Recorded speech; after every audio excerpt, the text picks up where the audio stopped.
ত্রিপুরায় আসন্ন ত্রিস্তরীয় পঞ্চায়েত নির্বাচনের স্ক্রুটিনি শেষ বিভিন্ন তথ্য নিয়ে সাংবাদিকদের মুখোমুখি হলেন রিটার্নিং অফিসার মুনমুন দেববর্মা। ত্রিপুরায় আগামী 8ই আগস্ট ত্রিস্তরীয় পঞ্চায়েত নির্বাচনে ধলাই জেলা আমবাসা আরডি ব্লকের অন্তর্গত 7টি গ্রাম পঞ্চায়েতের 65টি আসনের জন্য 138টি মনোনয়নপত্র জমা পড়েছে। অন্যদিকে পঞ্চায়েত সমিতির 7টি আসনের জন্য 24টি মনোনয়নপত্র জমা পড়েছে। এর মধ্যে শুক্রবার স্ক্রুটিনি শেষে গ্রাম পঞ্চায়েতের 138টি মনোনয়নপত্রের মধ্যে 2টি মনোনয়নপত্র বাতিল হয়েছে এবং পঞ্চায়েত সমিতির 24টি মনোনয়নপত্রের মধ্যে 1টি মনোনয়নপত্র বাতিল হয়েছে।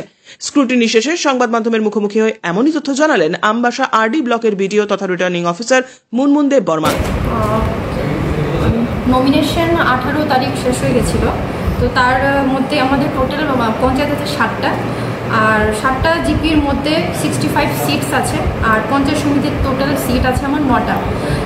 এই 7টা গ্রাম পঞ্চায়েতের যে 65টা সিট আছে তার মধ্যে আমার নমিনেশন করেছিল 138, আর 9টা আমবাসা পঞ্চায়েত সমিতি সিটের এগেনস্টে টোটাল নমিনেশন করেছিল 24টা। স্ক্রুটিনি হওয়ার পর দেখা গেছে যে 7টা গ্রাম পঞ্চায়েতের যে 65টা সিট আছে তার মধ্যে যে 138টা নমিনেশন করেছিল তার মধ্যে 2টো রিজেক্ট হয়েছে, আর 9টা সিটের এগেনস্টে 24টা নমিনেশন করেছিল তার এগেনস্টে একটা আমরা রিজেক্ট করেছি আফটার দ্য স্ক্রুটিনি।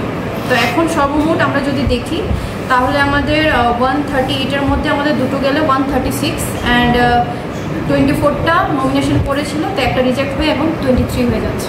এখন পর্যন্ত কোনো উইথড্রল আছে বা উইথড্রল লাস্ট ডেটটা কবে আছে?